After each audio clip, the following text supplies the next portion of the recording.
Yes, madam. Yes, madam. Yes, ma'am.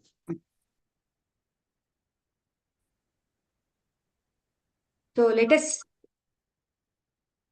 go directly into the topic. What is Ayurveda?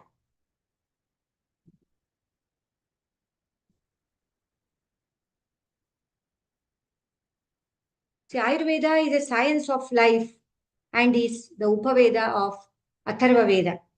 So we have 4 Vedas, Rigveda, Yajurveda, Samaveda, and Atharva Veda. So Ayurveda is a science of life, which is the Upaveda of the Atharva Veda.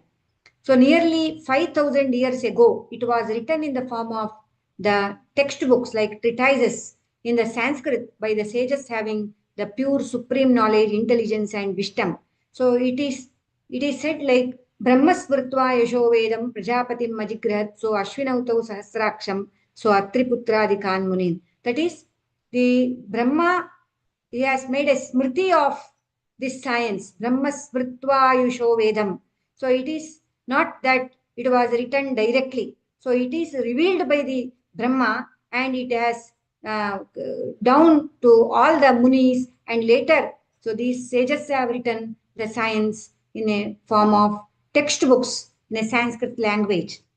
So Ayurveda, there are 2 goals of Ayurveda. One is to protect the health of an healthy individual and the management of diseased condition.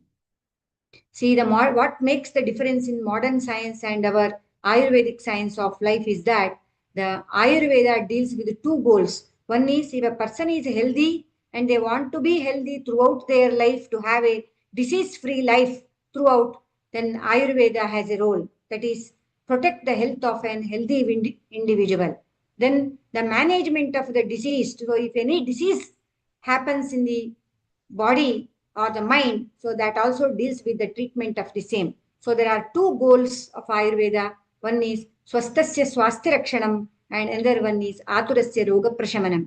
That is, protect the health of an healthy individual. It is a preventive aspect. And the second one is the curative or curing the diseases.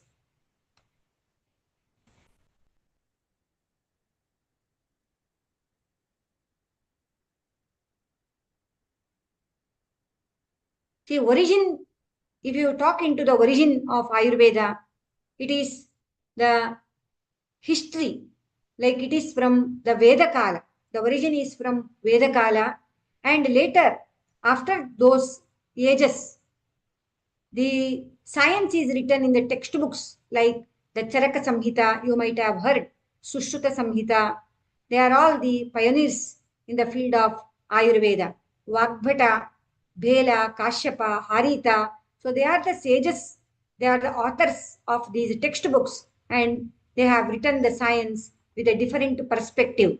Then comes the Sangraha Kala, wherein the authors have combined the concept and the treatment procedures, etc., everything about the science of life in a comprehensive manner. Like we have Madhava Nidhana, Chakradatta, Vangasena, Bhava Prakasha, Yoga Ratnakara, Vaishadya Ratnavali. So these are all the textbooks wherein the concepts of what is written in Charaka, Sushruta, Vagbhata Samhita, etc., they are made in a compiled form so that the doctors can understand it in a clear manner with all the commentaries which are written in the textbooks are also combined to have a comprehensive form to understand the science of life.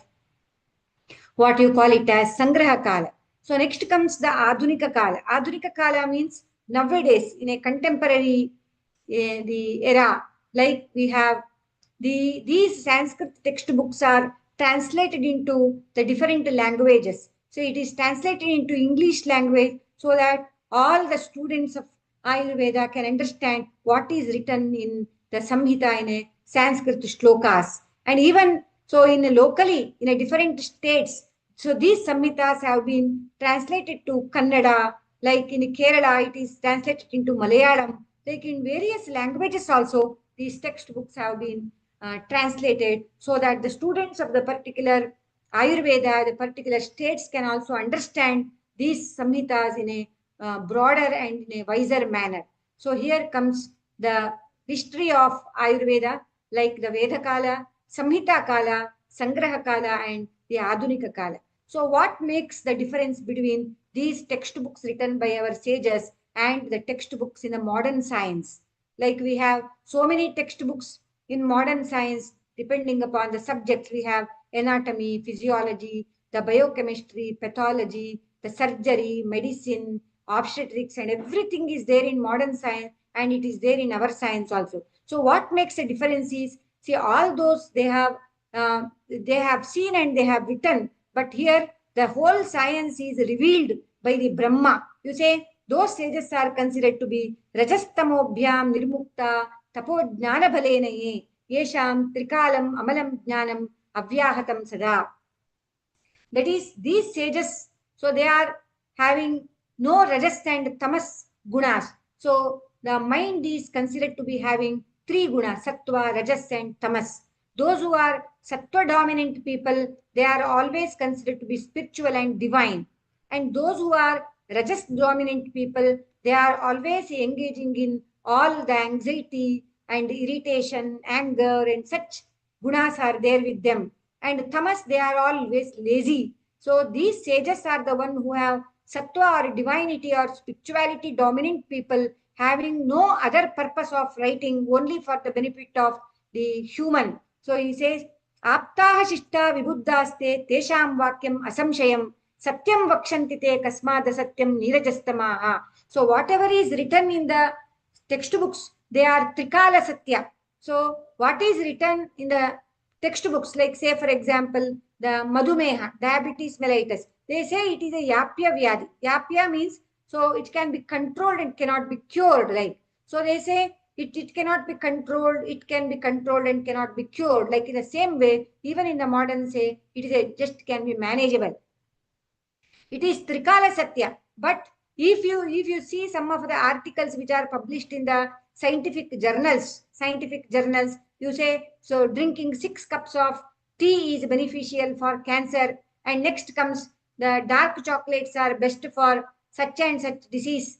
Then after some 3, 4, 5 years later, they say the tea is very worst for the cancer. They say the dark chocolates induces such and such disease. So here the early whatever is written gets updated, and the what is considered to be best next becomes it is worst. So such is not there in our science. What is said in science by the sages, it is 100% true for all the 3 kalas, Bhuta, Bhavishyat Kala and Vartamana Kala. In all the 3 kalas, the present, future and the past, in all the 3 kalas, it is considered to be the truth. So what is very specific of Ayurveda? How the Ayurveda describes the health? So here he says, Hitahitam Sukam Dukkam Ayustasya Hitahitam Mananchatachayatroktam Ayurvedahassa Uchate. That is the science wherein the Hita and Ahitas are described. Sukha and Dukkhas are described for an individual. So what makes the difference in Hita and Sukha, Ahita and Dukkha? See, Hita means if you take some of the food, say for example, the milk and ghee, which are considered to be Nitya Rasayanas. These are the 2 things which need to be Ayurveda advises to take on a daily basis. They are considered to be Hita for the body. They give longevity of life. They give a disease-free life. He says they are considered to be Hita. But what is Sukha? Sukha is, say for example, if a child takes the lace, kurkure, etc., when they keep such foods on their tongue, they feel it is wow, nice. That is considered to be Sukha. See, all the Sukhas need not be Hita to the body. What is Ahita? What is Dukkha? So having some bitter kahi, say for example, the bevu, nimba. So if you take it is good for the body. Some of the karela, or you say the bitter gourd, it is having the bitter taste and it is good for the body. But it is to taste, it is not good. So it is considered to be dukkha. when you take, because it is bitter and not okay with the taste of the tongue. So hita, daytime sleeps. For example, sleeping at daytime. Daytime, when you sleep, you feel very nice. Wow, it is good and I feel relaxed. But as such, it is not hita to the body. Ayurveda recommends not to sleep during the daytime. It can induce some of the diseases. So you have to distinguish between what is hita, ahita, and what is sukha and dukkha. And what makes the hita ayuhu and what makes ahita ayu.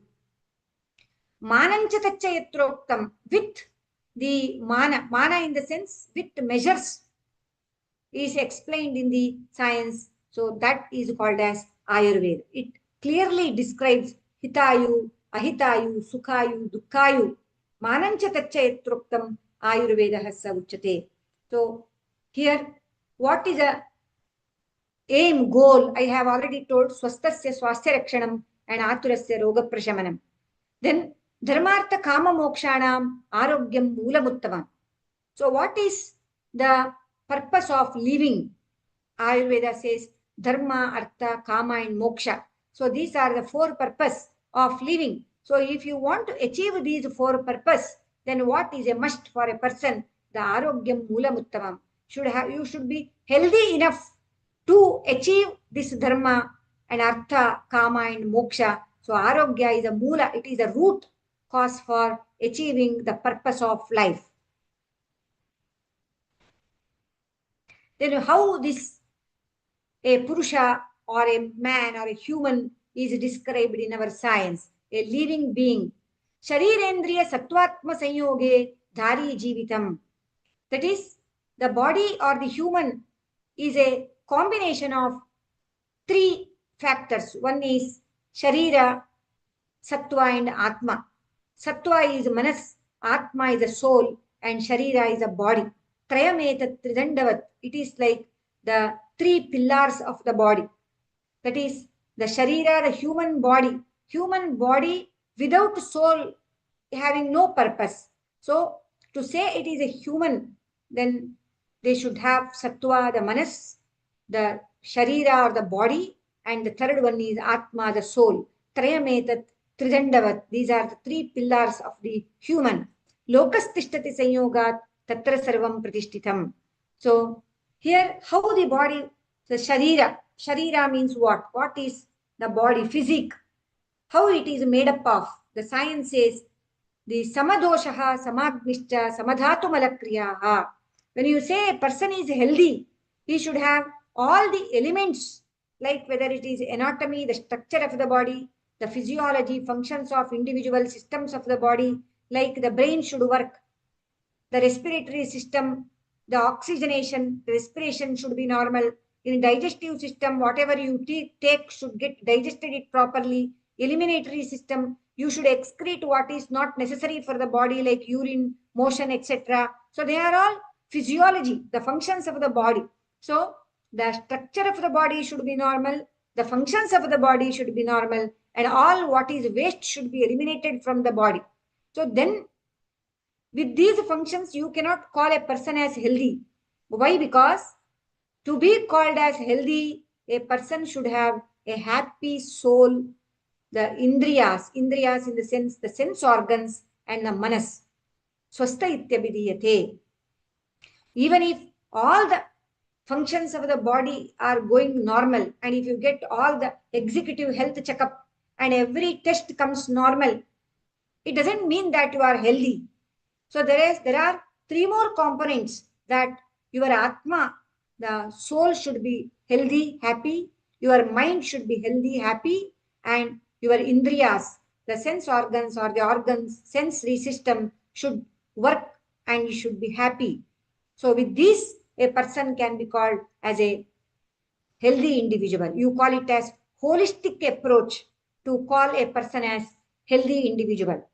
So a mere tests and making all the tests normal, the lipids, the cholesterol is normal, liver function is normal, kidney is normal, and every test is normal, blood test, scanning and everything is normal, still you cannot be normal. Why? Because so you should have a happy mind, you should have a happy soul, and Indriyas should function happily. Then only one can be called as, it is a beautiful definition of health, the swastha or a healthy individual from our science. So now comes the basis of the human. So Ayurveda describes the Panchavimshati Purusha. Purusha in the sense the human. Panchavimshati Purusha means, so the factors responsible for the whole human, the Purusha, is 25. One is Prakriti, Purusha, Mahat and Ahankara. So these are the 4 factors. They are very preliminary. And the next 11 factors, that is Jnanendriya, the 5 Jnanendriyas. That is the eyes, the nose, ears, the tongue and skin, 5 Jnanendriyas. 5 Karmendriya, the Hasta, Pada, Pani, Payu, Upasta. These are the 5 functional organs, Indriyas and the Manas. So that makes 11 factors. And there are the Pancha Mahabhuta, that is Prithvi, Teja, Vayu, Akasha. They are all the 5 fundamental units which are there in the whole universe and even in the body also. And Pancha Tanmatra. Pancha Tanmatra means the Indriyarthas, Tanmatra.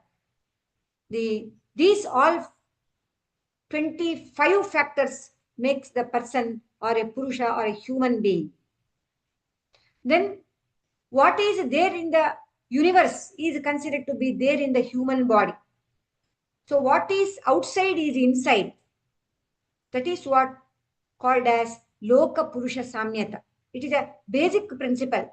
Loka is the environment, the whole world, and Purusha is a man. What is there outside in the Loka or the universe is there in the human body. That is Loka and similarities in Loka and Purusha. That is what is said in the theory of Brahmanda and Pindanda. So what is outside in the universe is Brahmanda, and Pindanda means what is there inside the body. For which the Acharya Sushruta, he says a reference, Visarga Adhana Vikshepaihi Soma Surya Anilaitiyatha Dharayanti Jagaddeham Kafapitta Nilatmakaha. That is the Soma, Surya and Anila. Surya means the sun, Soma means the moon, and Anila means the air. So Surya, the sun, Soma, sun is for heat, and Soma, that is the moon, is for the cold, and Anila is the air. So hot, cold and air, these 3 factors are common in the universe and in the body. So how you say the cold will make a environment which is Visarga Kala, that is a winter, etc. And the Surya will make a hot seasons like Adhana Kala, that is Grishma Rutu, etc. And the Anila, Vikshepai, Anila means air, so which makes the things widespread. The spreading nature is by the Vata. So Visarga Adhana Vikshepa gunas of Soma, Surya and Anila. So it is considered to be similar to the Kapha, Pitta and Vata, which governs the whole body in the human. That is, Kapha is a cold, Shita, and Pitta is hot like Surya, and Anila is common, the air or the Vata. So Kapha, Pitta and Vata, these are the basic fundamental doshas which are responsible for functioning of the whole body, individual parts and individual organs, tissue, systems of the body. So what is there outside is there inside the body. That is what called as Loka Purusha Samyata. So this is a fundamental, the principle of the understanding of the human body and the selection of the treatment procedures to make the person healthy and to cure the diseases. I think you have understood. So next comes regarding the Prakriti. Prakriti means, the one meaning of Prakriti is the environment. The another meaning of Prakriti in Ayurveda is the nature of an individual. You call this person is having Vata Prakriti, and another person you look into him and see and say he is having Pitta Prakriti, the third person Kapha Prakriti. And a third, one more person, a combination of Vata, Pitta, Pitta, Kapha, Kapha, Vata, or all the three doshas, Vata, Pitta, Kapha, in a same, in a quantity and quality, making the person's individual's Prakriti. I give an example, Vata Prakriti. So if a person is very thin and lean built, he is very thin and lean built and very hyperactive. He moves here and there very quickly. And if you give one work to him, he will, if you assign one work, will do it in no time, finish it off early. That is Vata, sudden, quick nature. It is Vata Prakriti person. And Pitta Prakriti person, if you ask the person to do some work, he will get an angry. Suddenly outburst of anger for some factors. And he always suffers from gastritis, the burning sensation in the chest or burning sensation in the stomach or hot in the ears or suddenly gets anger. He cannot tolerate the sun, like he is a Pitta Prakriti. And Kapha Prakriti, he is a cool guy. Even if you ask him to do some work, so he'll be lazy enough. So naale martene. He will not do it. He will postpone the things. And if you ask him to bring something from outside, if a Vata Prakriti person will do it in 5 minutes, he will take 50 minutes to get him prepared, move out and bring. So it will take 50 minutes. Like that, he is a lazy person. So Vata, Pitta and Kapha. The combination can be Vata, Pitta, Pitta, Kapha and Vata, Kapha and all the three elements. So these are the Sharirika, that is the physical, the nature of an individual. And now coming into the Manasika, Sattvic, Rajasic and Tamasic. There are three, the mental gunas or the doshas you call. Sattva is considered to be the guna and Rajas and Tamas are considered to be the doshas of the Manas. You call Sattvic person. He always engages himself in the divine spiritual activities. Say for example, so Sattvic person will engage himself in the Sattvic qualities like dharma, then dana, tapas, dhyana, yoga, etc. Whereas Rajasika person will indulge in all the Rajasika qualities. Like he will be engaging himself in the anxiety. If he gets stressed out at his job, if a person is assigned with some of the activities, stressed out, anger, and Tamasika person will be lazy enough to understand and he cannot understand it properly, and he will be lazy enough to do his works and never gets involved in active involvement is not there, and even Sattvic gunas like dana, dharma, etc. such is also will not be there with a Tamasika individuals. So that makes the difference between the physical prakriti and mental prakriti. You call it as Sharirik nature and the Manasika nature of an individual. And now coming into the Tristambha of Ayurveda, Tristambha of the Sharira. Tristambha is three pillars, which are considered to be three pillars to be healthy.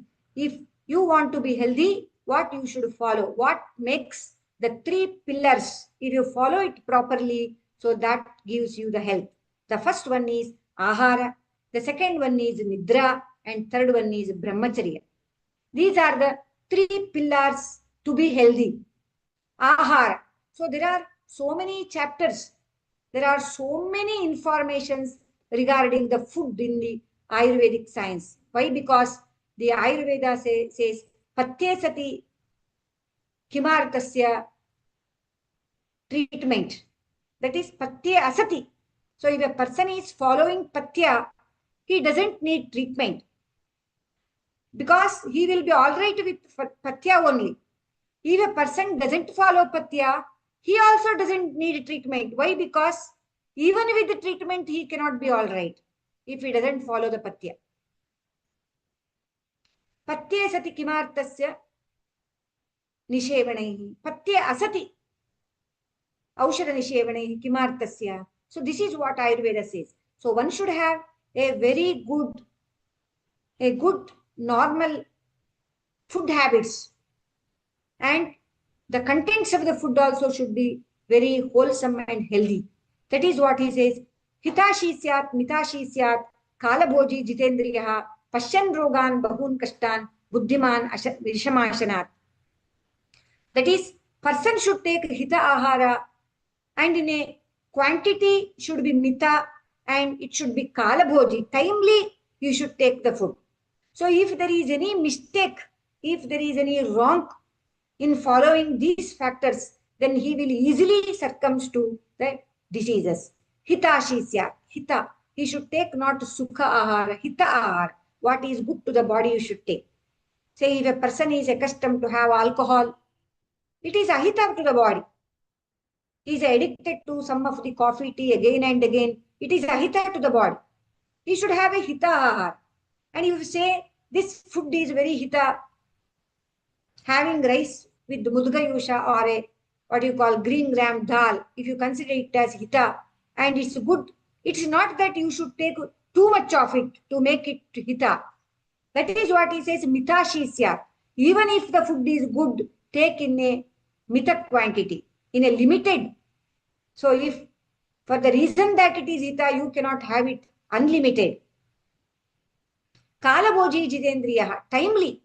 So the Ayurveda recommends the food in 2 kalas, like in the morning and in the evening.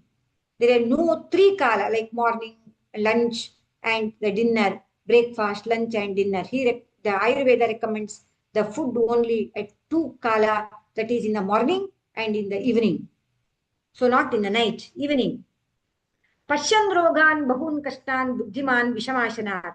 So if timely food is not taken, and if healthy food is not taken, and if food is not taken in a limited quantity, then the health will be disturbed. Then it tells you about bhojanante. What about the fluids? Bhojanante pibet takram, vasarante pibet payaha, nishante cha pibet varihi, tribihi rogana jayate. That is, bhojanante pibet takram. After the food, once you have the food, you should take buttermilk after the food. Bhojanante, after the lunch, you should have the buttermilk. Bhojanante pibet takram. Takra refers to the buttermilk. Vasarante pibet payaha. Vasara means day. By the end of the day is night. During the night hours, one should have milk. So before going to bed, you should drink milk and then you should go for sleep. And it is considered to be the healthy way. Nishanteja pibetwarihi. By the end of the night, that is morning. So morning one should drink water. Nishanteja pibetwarihi.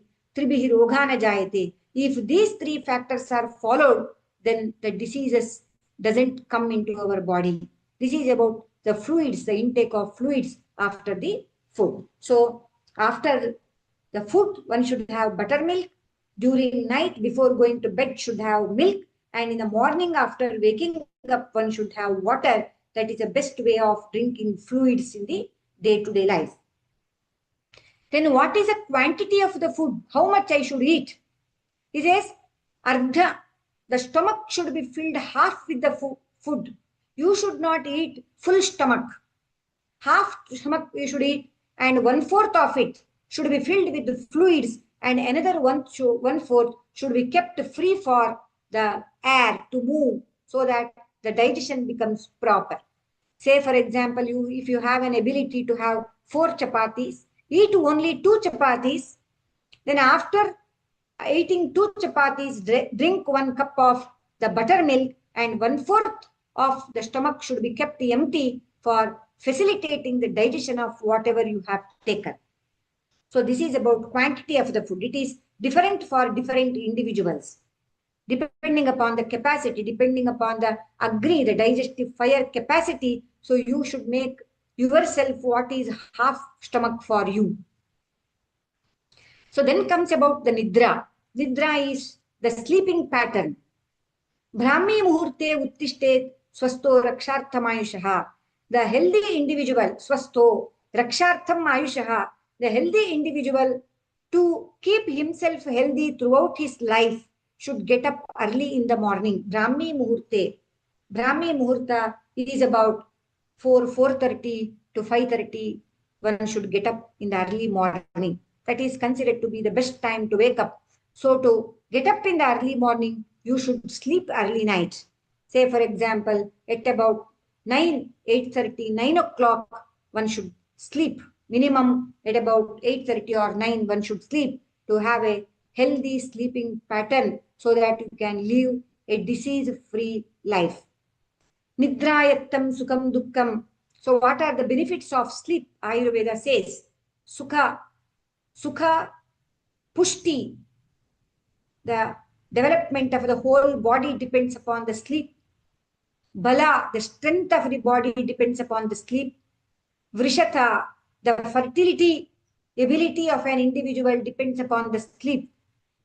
Jnana, the knowledge or the individual intellectual power also depends upon the sleep. Because if a person is sleep deprived of sleep, if he cannot sleep for a long time, then the ability to learn, ability to retain, ability to memorize, ability to judge, jnana, vijnana, so everything is slowly, it will decline. It all depends upon the sleep. Jivitam nacha, that is jivita, his whole life depends upon the sleep. So to have a healthy sleep, so one should, sleep in the early night and should get up in the early morning. Then comes brahmacharya. So what is brahmacharya? Brahmacharya refers to you should refrain from the indriyarthas. Indriyarthas means you should have a control over the indriyarthas. Indriya refers to the eyes. Eyes is one of the indriya. Nose. So if you want to see the film, then you should know which film I should see and which film I should not see. And at what time I should see and what time I should not see. You should have a control over it. Even if the music is good, you cannot hear it for hours together because it becomes a abuse of the ears, one of the indriya. The tongue is one of the indriya. You should have control over your tongue to have food. It's not that I like ice cream, you cannot have half kg of ice cream. So like brahmacharya, you should have a control over your indriyas. That is what called as the three stambha of the health or the human body, the arogya, ahara, nidra and brahmacharya. So next, Ayurveda recommends the dharaniya and adharaniya vegas. Vega means urges. The urges. So if you get an urge to sleep, if you are feeling sleepy, that is, sleep is considered to be an urge. If you want to pass the urine, you passing the urine is considered to be an urge. If you want to pass the motion, so defecation is considered to be an urge. Likewise, these are the urges. Acharya says, what are all the urges you should not control? Because Veganna dharayet vata vit mutra. Kshavatrit, if you are having a desire for drinking the water, trishna, that is a thirst, you should not control the thirst. You should drink water because your body needs water. Kshut, if you are too much hungry, don't suppress the hungry. You eat food because your body needs food. Nidra, the sleep. If you are feeling sleepy, you go and sleep. Your body needs rest. So likewise, ashru, if you want to, cry, or if you want to have the tears, if you are worried, then you have ashru or the tears, so that if your body wants to, take out the emotions out. So like this, these are considered to be the urges which need not be controlled or which should not be controlled. And the science says some of the urges which you need to control. If you don't control, then you are succumbs to some of the diseases. Like you say, the lobha, shoka, bhaya, krodha. So if you are getting angry, it's not that you shout on others. This is the urge which you need to control. So control yourself, don't shout on others, then it will create disasters in the environment, like in office or in a house, etc. Bhaya, that is a fear. Fear you should control. It's not that you should get to fear about everything. You have to control. So some of the urges like the defecation, urination, the sleep, thirst, the hungry, etc. These are the urges which should not be controlled. And lobha, shoka, bhaya, krodha, etc. are the urges which you need to be controlled. So these controlling the urges, so that keeps the person healthy. Then he says, Anuyayat pratidinam sarvadharmeshu madhyamam ati sarvatra varjayet. That is, sarvadharmeshu madhyamam. So you should live a moderate life. Moderate life. That is, if something is good to the body, it's not that you should have excess in excess. If it is bad to the body, it's not that you should never have. Anuyayat pratidinam sarvadharmeshu madhyamam. So you get some informations in the social medias like, so this food is good, like apple is good for the body, that the kajus are good for the body, say the peanuts are good for the body, for such and such diseases, this is good, and this is good for diabetes, and this is good for eyes, that is good. It's not that you take that only food, everything again and again.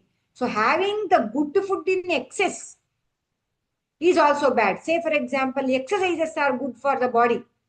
So exercises, you should do it in a moderate manner. So if it is done excess in gyms, that can also cause sudden cardiac arrest and death to the. So it doesn't mean that one should not go for gym. So you should know what is your capacity and should work out in a moderate manner. That is sarva dharmeshu madhyamam. You should be good. Sleep, I told sleep is good. It's not that you sleep for 10 to 12 hours because it is good. No. Anuyayat pratidiram sarva dharmeshu madhyamam. You should have a moderate for every the food or exercises, whatever is good and bad for the body. So next comes about the dinacharya. Dinacharya is abhyangam, the importance of the oil massage over the body. The Ayurveda says, Nityam acharet nityam. So every day, Ayurveda recommends application of oil all over the body every day. So which is nowadays with a work, a hurry-burry life, that is very not possible to have oil massage every day. At least in a week once or at least in a month once, the whole body massage one can have and can have the bath. So what are the benefits of application of oil all over the body and over the head also? So one should apply the oil to the head also. Drishti prasadam, the application of oil over the head. So it will improve the eyesight, improve the capacity of the eyes, and it improves the longevity of life. And so that makes you to sleep properly. It will induce the sleep. And sutvaktva. So if it apply over the skin all over the body, then the skin becomes, there is a glow over the skin. And dhardya, it improves the strength of the muscles. Then the capacity of the ears, all the indriyas will improve. And if you apply the oil over the foot, that is pada, or the foot, it will improve the eyesight and it doesn't allow the person to suffer from pain in the low back and over the legs. So again, I have told like about the vyayama. Ardha shaktya nishevyastu balibihi snigdhabhojibihi. How much exercise I should practice every day? How long I should walk? How many hours I should exercise? The patient, they ask. Then, so it is, you cannot fix the hours. You should know what is your capacity. So if you have a capacity to walk for 8 kilometers per day, then you should walk only 4 kilometers. Ardha shaktya nishevyastu. Your half of your energy should be utilized for exercise, not the whole. So till you become completely tired, you should not exercise. You should utilize half of your energy while exercising, so it is a healthy practice of exercise. Then if it is done till the full body energy is lost, then it can induce some of the diseases. Then comes Rutucharya. It's a very, very important. Rutucharya is the detoxification. Every person, depending upon his Prakriti, whether he is a Vata Prakriti individual, as I have told in the last slide, Vata Prakriti individual with hyperactivity, Pitta Prakriti individual with angry, dominant, and Kapha Prakriti with lazy people. So, depending upon Vata, Pitta, and Kapha Prakriti, one has to undergo detoxification every year. Say, for a Kapha Prakriti, it is a Vamana. For Pitta Prakriti, it is a Virechana. And for the Vata Prakriti, it is a Basti, what Ayurveda recommends for such a people with a different nature or the Prakriti of the individual. Why? Because every year, if a person detoxifies his body, so he will never suffer from any diseases. This is what the benefit of detoxification. See, he says, what is toxicity and why do we need to detoxify? Why do we need to detoxify? Why? Because the continuous exposure to the food, say for example, if you are eating the fruits are the adulterated, in the sense, if it is apple, it is outside the covering is waxed. Okay. Or if you are having the leafy vegetables or other vegetables, while growing, so they will pour some of the fertilizers, chemicals, and over it some of the pesticides, so that it should not be spoiled. And if you are having a ghee, the ghee is mixed with some adulterants, like some of the dalda, etc. They are given a fragrance of the ghee. If you are having oil, so it is adulterated with some other crude petroleum oils, so that it can spoil your body health. So everything is cancerous. It converts, or radiation, you are using the mobile or something like the Wi-Fi, etc. You are exposed to the radiations. It damages the tissues in the body. So these toxicity, they get accumulated in the body. Once they get accumulated, so they convert the genetic mutations or modulations in the genes, and these mutated or modulated genes, they turn up with the dreadful diseases like the cancer or something like heart diseases, etc. Inflammatory diseases like Parkinson's, Alzheimer's in the aged, etc. Or diabetes mellitus, metabolic syndrome, etc. So how can we prevent? See, these whole, the adulterants, what you are, see, if you are exposed to some of the nature, see, for example, in Delhi or somewhere here, the smoke, dust in the environment can also cause respiratory illness. So it will accumulate in the body, the toxicity. So what is a, see, you cannot prevent, as a whole, you alone cannot fight with these things, because it is so, wide, globalized, this adulteration has globalized that one person cannot fight with this problem. So what best you can do for your health is, you can detoxify the body. So we go for the detoxification, like we give a person some days of ghee to drink, that is in a increased dosages, and then we go for full body massage and give purgation or for emesis, so that the body gets detoxed. It's a procedure which will last for some 8 to 9 days. So what are the benefits? Our science says, vyadayascha upashamyanti. So whatever the disease a person suffers from gets comes under control with this detoxification. Indriyani manobuddhi varanam chasya prasidati. All the sense organs gets the functioning optimally. Jaram kritrena labate, the aging process gets slowed down. And chiram jivati anamaya, person lives long anamaya without any disease. So disease-free long life can be attained or can be achieved only through the detoxification. See, even if you purchase a car or any vehicle, two-wheeler or something like, even if it is working in a proper condition, still we give it for service, so that the car or the vehicle, so it will work for long without any problem. In the same way, body also needs service. Even if you are healthy, you get detoxified so that all the tissues will function optimally, so that you doesn't succumb to any of the diseases. You can have a disease-free life. So this is what the science says about the detoxification on the. So why a person develops diseases? Doing mistakes knowingly, you call it as a prajna parada. Prajna. I know that alcohol is bad for the body. I know smoking is worst for the body. Okay, so we know that having no exercise every day is worst for the body. We know that sleeping during daytime is worst for us. Still we do it.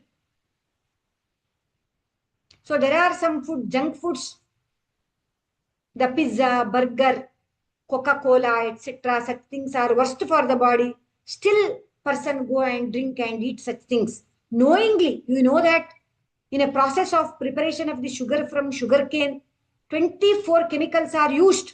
We know that it is poison, sugar is poison. Still, we eat sweets. Doing mistakes knowingly, that is called as prajnaparad. Then misuse of senses. So, ears, eyes, nose, abuse. Then the effect of the abnormal seasons, environment. Say for in a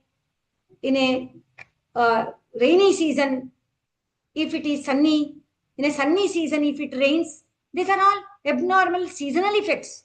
So seasonal effects, misuse of senses, doing mistakes knowingly, these three factors the person is accustomed to, and if these three factors have an effect over the body and induces diseases in the individual.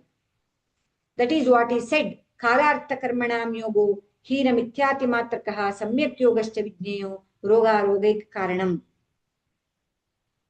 So Ayurveda classifies the diseases and depending upon that recommends treatment. So we have varieties like Sharirika, physical diseases, which comes to the soma or the human body, and manasika or the mental diseases or the psychological disorders.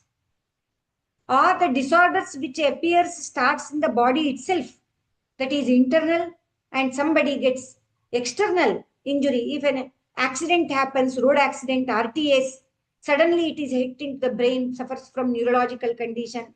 Suddenly if a person falls from the height and gets injured into the spine, subjected to some of the diseases. So likewise, external injuries and internal body abnormality, like two more varieties, or disequilibrium of the dosha, dhatu, malakriya, what I have told about the physiology, if it gets disturbed, and disturbance in the agni or the capacity to digest. See, agni is considered to be the moola for the diseases. Sarve rogaha mande agnau sutaram udaranicha. All diseases starts at the digestion. The gut is considered to be the area which controls the whole body, gut. You know, everybody now talks, modern people talks on the gut health for the human health. If gut digestion is proper, no diseases. Our aim of treatment is to make and keep the gut healthy so that the whole body is controlled by the gut and every disease depends upon the health of the gut. So impairment in the gut can lead to the diseases. And the Atma, Indriya and Manas, if we become unhappy, if every body elements are normal, functioning normally, still you cannot be healthy if your Manas is not healthy or if your Manas is not happy. If your soul is not happy, if your Indriyas are not happy. So, comprehensively, you should call the physical body health along with mental health makes the person a healthy. And if anywhere anything is disturbed, the person suffers from diseases. Then Ayurveda recommends the treatment in 3 sections. One is Hetulinga Aushadam Jnanam Swastatura Parayanam Trisutram Shashwatam Punyam. These are the 3 sutras. That is Hetu, what are the causative factors of the disease? Linga, that is what are the lakshanas of the disease? And Aushadam, what are the treatments for the particular disease? See, all are for the swastha and for atura, for a healthy individual and for a diseased individual. By considering these factors, if a person goes to say for example, I had a patient who is working in a chemistry lab. Once she enters into the chemistry lab and fumes are inhaled, so she gets an attack of asthma. So Hetu, what is the cause? The inhalation of the fumes. So what is the treatment? Restrain from inhalation of the fumes. So there are some treatments. Before you go into exposure to the fumes, put some 2 drops of medicated oil to the nostril so that it doesn't enter into the respiratory system. The treatment is done. So likewise, the cause you should elicit. What are the presentation of the patient and what are the treatments you should plan? That is what is described in Ayurveda. So Ayurveda has 8 branches. Ashtanga Ayurveda, 8 branches of Ayurveda, wherein the health and disease and its treatment are dealt. So they are Kalapa, Kaya Bala Grahurdvanga, Shalyadamshtra Jaravrisha, Ashtavangani Tasyahu Chikitsa, Yeshu Samshita.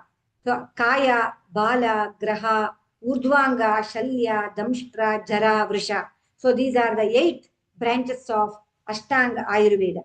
I'll brief Kaya Chikitsa. What is Kaya Chikitsa in Ayurveda? Is general medicine. So for any purpose, general body diseases, so the treatment of those are considered to be the Kaya Chikitsa. Then Bala Chikitsa, Kaya Bala. Bala refers to a child. Bala Roga is the pediatrics. Pediatrics is a treatment of Bala Roga. You know, there's a different branches, the super speciality in the different treatment of diseases. Graha Chikitsa. Graha means the psychiatric treatment of psychiatric disorders. So we have modalities of psychological treatments. So psych is also involved with soma.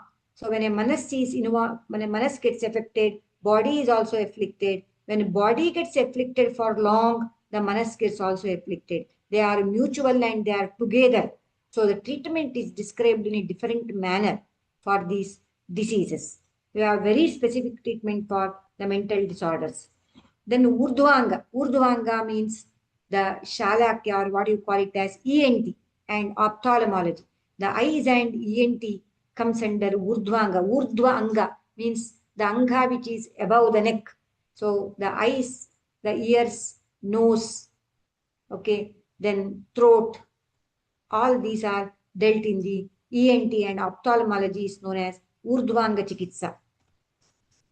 Then Shalya Tantra. Shalya Tantra refers to surgery. So we have good number of modalities of surgery. Like you have the other contemporary, there are a great advancement in the surgical part of the treatment of the diseases. Where we have some preliminary, very specific surgical procedures, parasurgical procedures like the Agni Karma, Kshara Karma, Shastra Karma. So like we have for many disorders.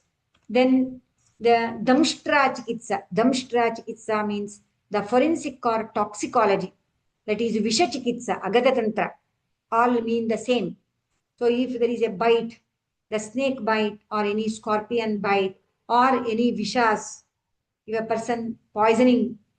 So all these, the treatment of these things follow under the Damshtra or the toxicology. The treatment, we call it as toxicology and the forensic medicine. Next comes Jara Chikitsa. Jara means geriatrics, the treatment of aged. Because once the person after 40 or 45 starts deteriorating, all the systems of the body starts deteriorating. An inflammatory process starts in every system and the person deteriorates every day by day, every year by year, and all the parts of the body decline of its function, and person attains the the jara, or you call the aged features, and finally succumbs to the death. So next comes the Vrisha Chikitsa. Vrisha refers to the disorders of the sexual dysfunction. Vrisha, we have a great chapters like Vajikarana. Vajikarana means the person's sexual dysfunctions are corrected. That branch of treatment, Rasayana and Vajikarana treatment, you call it as Vrisha Chikitsa. So these are the 8 branches of the treatment which is said in 5,000 years ago in the treatment of science of life, that is Ayurveda. That is Kaya, Bala, Graha, Udvanga, Shalya, Damshtra, Jaravrisha. So these are the 8 branches of treatment which is explained in Ayurvedic science. Even treatment also, for if a person should have a best treatment, it all depends upon the 4 factors. One is a doctor, and second one is medicine. The third one is upasthata, that is the nurse, and the rogi, the patient. So successful treatment of any patient depends upon 4 factors. That is what said in our science. That is Bishak. Bishak is doctor. You should select a best doctor who is knowledgeable and skillful. So if your selection of doctor is wrong, then the patient may not get a proper treatment and will have a successful treatment. Then even if the doctor is best and the medicines having poor quality, manufacturing is poor, then the optimum result you cannot obtain. The third one is nurse. So what are all the things which I have told by the doctors to the nurse to follow? If a nurse doesn't follow it properly, then the treatment is also not okay. And patient also matters for the successful treatment. Even if you say that treatments will cure the disease, and if the patient, so he will not be convinced about the treatment, and if he doesn't follow, if we say you take 2 times daily these medicine, if he doesn't take, skip the medicine, doesn't follow the instructions, the patya, etc. So successful treatment depends on 4 factors, that is doctor, the medicine, the nurse, and the patient. And later in our science, we have references like what are the qualities of a patient, what are the qualities of a doctor, the qualities of a medicine, and qualities of a nurse. Then about modalities of treatment, we have Shodhana and Shamana, a unique concept in the treatment which you never can see in the modern practice. That is Shodhana. What is Shodhana and Shamana? So what the modern people practice with the medicine is only Shamana. The Shodhana part of it, they never touch. They never have a concept of Shodhana of the body. They don't have a concept of detoxification of the body. They have just a concept of treating the patient by the medications, what you call it as the disease subsiding medications, which is called as Shamana. But we have a wonderful, excellent concept of Shodhana, detoxification. Once you clean the body and then treat, the treatment will have an optimum benefit. If you don't detoxify and directly treat the body, then the body will not take up the medicine so nicely and will not give the optimum results. So detoxification, I have told in the last slides that the person should undergo cleansing of the body first. So that is what called as Shodhana. Then we have 3 types of treatment which is said in the classics for long. So that is Daiva Vipashraya, the spiritual healing. The modern science never believes the spiritual healing of an individual. Even the crores of rupees are funded towards the influence of spirituality in healing an individual in the research. Like the patients who are in ICU, like they are categorized into 2 groups. The one group, the patient party or the individual is assigned with the Mrityunjaya Japa for one group of patients, and another group of ICU patients, they are not influenced by Mrityunjaya Japa. So those who are one individual is assigned to one priest who utters the Mrityunjaya Japa in the name of that particular patient.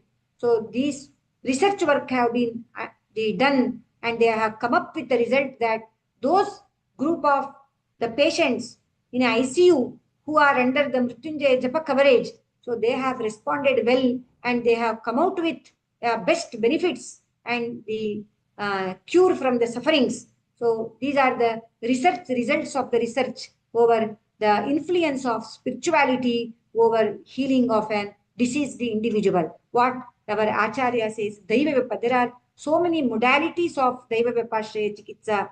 So we have to discover in the sense we have to validate the individual Daiva Vipashraya Chikitsa in the clinical practice. Next is Yukti Vipashraya Chikitsa is a medicinal treatment which you already know, and Sattvavajaya is mind healing, that is the counseling. There are modalities of Sattvavajaya Chikitsa: Tarjanam, Trasanam, Danam, Harshanam, Santvanam, Bhayam, Vismayam, Vismriter Hetoh Nayati Prakritim Manaha. What are the modalities? How can you bring the mind of an individual to the normal? These are the modalities which are explained in the Ayurveda. So as I am from the department of Panchakarma, now I would like to highlight some 2-3 points, that is the Shodhana, which the public should aware of, because the public should aware that these are the treatments available in India. It is the Indian knowledge system, and one should get the benefit of this Shodhana therapy so that one can have the benefit and can be healthy. Like we have Vamana or Emesis variety of detoxification, then Virechana, that is purgation type, Basti, that is enema type, Nasya, that is instillation of the medicated oil to the nostrils, and Rakta Mokshana is bloodletting. So these are the 5 modalities of Shodhana or detoxification of the body, so that first toxins are removed from the body and then the person is treated. And apart from that, we have good number of upakramas, not only panchakarma. Pancha is 5, karma is the treatment. These are the 5 panchakarmas. So we have, apart from these 5, we have hundreds of upakramas, like you have the massage, the powder massage, patra puttali sweda, shashtikashali sweda, the steam. You can see a reclining steam chamber and a horizontal and a vertical steam chambers where the steam is given to the whole body. Like we have the dhara, shirodhara, the dharas are done for the disorders of the neuro and psychiatric disorders, etc. We have some excellent medical and medicinal, the herbs which are used in the clinical practice. And one we should never forget is amalaki or a Indian gooseberry. It is considered to be the best rejuvenation for the body. Once a person gets detoxified, if takes this gooseberry every day, that is amalaki every day, it is considered to be the health promoter, a rejuvenator and a health promoter. We have preparations of this amalaki like amalaki rasayana, drakshamalaki rasayana, and you have the chavanaprash. So you should see that they are all done in a GMP certified best pharmacy you can procure and can have on the daily basis, so that you can promote your health after the detoxification. So there are some drugs which are for the mental health, which are for the skin health, for diabetes and everything. So we have a very, very nice concept of rasayana or immune booster therapy, or what you call the rejuvenation therapy, which the modern medicine lacks. There is nothing like rejuvenation therapy in modern medicine. Rather, they immune suppressors, they have steroids. Steroids they suppress the immune. We never use any immune suppressants. In Ayurveda, we use only immune boosters or the immune modulators, so that we can have a best result with a particular individual. So Rasayana is a rejuvenation therapy.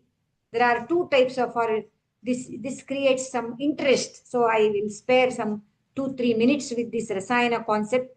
That is, we have like there were 2 varieties of Rasayana therapy. One is, so which is taken Kuti Praveshika and Vata Tapika. Kuti Praveshika means, Pravesha means you have to enter A person who wants to take rejuvenation therapy after detoxification should enter into a therapy room, the rejuvenation room. Would you call it as a kuti?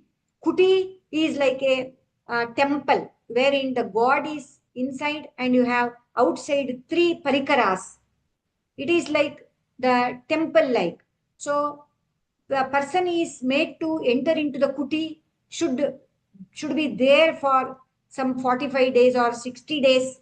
He will totally be deprived from all social or external communications, like he will not be given the laptop, mobile, etc. No communication from outside. And first he will be detoxified through Vivechana, then he is made into enter into the kuti. And every day yogasana, etc. And from outside the kuti, these mantras are chanted. Okay, that person will be given, like we have only 2 centers in India with Kuti Praveshika Rasayana, like one in Kerala and another one in Gujarat. Okay, so in these 2 places, what they do is, so they prepare the Chavanprash made out of Amalaki or Indian gooseberry. Okay, so that Chavanprash is fed to the person who is inside the kuti, a volunteer, nearly 50 grams in the morning and 50 grams in the evening, followed by milk. And if he gets hunger, then he will be given a rice which is cooked with the milk, a shashtika shali, a rice which is grown in 60 days, shashtika shali. So that is made into a cooked rice and boiled with milk and is given for the food. So nothing else is given as a food. So he is kept inside, and for preparation of the Chavanprash, the gooseberry from the forest, a well grown gooseberries are used. And to prepare this, we need some honey and ghee. Honey is a wild honey is taken, and ghee is procured from the cows. So which are witnessed, we should witness that they are reared in particular place. Okay, and they are not given any injections to like to have more milk. So it is naturally reared. And for the cow also, every day 1 kg of Chavanprash is fed with 1 kg of Chavanprash to the cows, 2 cows, and you have to get milk, and that milk is used for rejuvenation purpose, and that cow's ghee is used for preparation of Chavanprash and all. So a person volunteer will be in the kuti for some 45 to 60 days, depending upon his ability to stay alone without social communications. And after coming out from the kuti, so like he will be totally rejuvenated. So if he has the gray hairs, while he come out, the hair, then the all systems of the body, so they will be rejuvenated. So it costs around some 20 to 25 lakhs for one sitting of therapy for 45 to 60 days. So it is a rejuvenation therapy which are done in isolation. And Vata Tapika Rasayana is a one more concept wherein we people, without entering into the kuti on a daily basis, can also have rejuvenation therapy. Then there is one more Rasayana or rejuvenation therapy, that is Kamya Rasayana. So if a person wants to have a good voice, we have rejuvenation for the voice. If a person suffers from the diabetes mellitus, his vital organs should be prevented from going into failures. We have Naimittika Rasayana, like Shilajatu, etc., so that the diabetic patient should not suffer from complications. They are called as Naimittika Rasayana. Then Ajasrika Rasayana means that is every person is made to drink milk and ghee on a daily basis so that he should not suffer from diseases. So this is about the Rasayana, that is the immune booster therapy, which is explained in our science. So apart from that, we have the yoga, dhyana, tattvajnana, sadvrta. So these are a very good and a vast concept to be discussed, but these are part and parcel of the daily basis for a healthy individual. So before last, so I would like to say that Ayurvedo Amritanam. So if you see what is Amrita, And among so many Amritas in the whole world, Ayurveda is the best Amrita because Sarvamanyam Parityajya Shariram Manupalayet Tat Abhavo hi Bhavanam Sarvabhavaha Sharirina. That is, you leave everything in your life. Sarvamanyam Parityajya. Everything you leave in your life and just concentrate on your health. Shariram Manupalayet. Just to concentrate on your health because Tat abhavo hi bhavanam sarvabhavaha saririna. If you have anything and everything, but if you don't have health, then whatever you have is a waste. Unless you have a very good health, whatever other things you have in your life is a waste. So you leave everything and concentrate only on health. That is what our Acharya Charaka he explains, and he exaggerates the importance of the health for the leading a and achieving the dharma, artha, kama, moksha, the purpose of life. Thank you. So at the I would like to thank the organizers of IKS for giving me this opportunity to share the fundamental aspects of Ayurveda. It is just like 0.0001% of what is there in our science. It's a very, very vast science, and just 0.0001% I have shared with you. And if you have any queries, you can ask.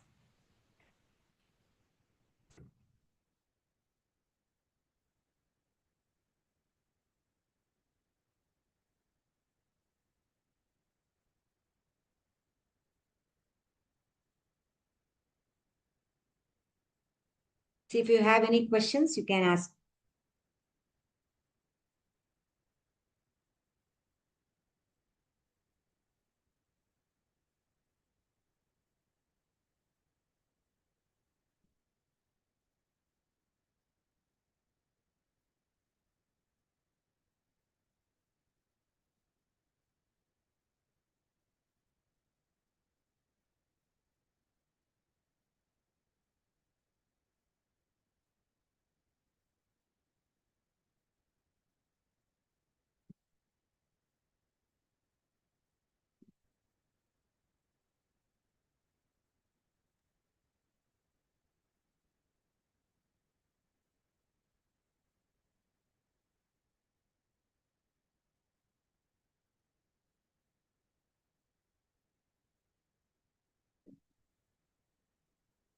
Sir, if you don't have any questions,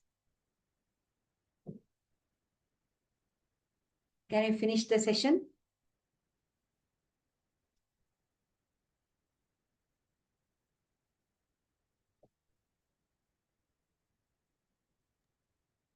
Yes, madam. Yes.